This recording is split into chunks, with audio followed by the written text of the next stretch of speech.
परभणीच्या आरोपीवर देशद्रोहाचा गुन्हा नोंदवा असे आशयाचे निवेदन मांडवी पोलीस स्टेशनच्या सहाय्यक पोलीस निरीक्षक शेख यांना देण्यात आले।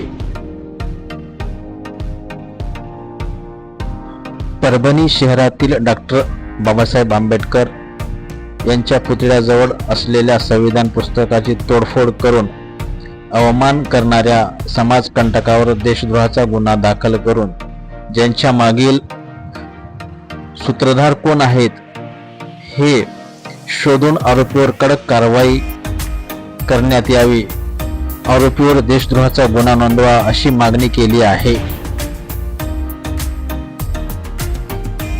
आंबेडकरी आंदोलक सोमनाथ व्यंकट सूर्यवंशी या तरुणाच्या परभणी जिल्ह्यातील न्यायालयीन कोठडीत असताना मृत्यू झाल्यामुळे जेल प्रशासनाच्या संबंधित व्यक्ती यांना कठोर शासन करून अटक करण्यात यावी असे निवेदन समाज बांधवांकडून आज मांडवी पोलीस ठाण्याचे सहाय्यक पोलीस निरीक्षक शेख गफूर यांना देण्यात आले। यावेळी मोठ्या संख्येने समाज बांधव मांडवी पोलीस स्टेशन मध्ये उपस्थित होते।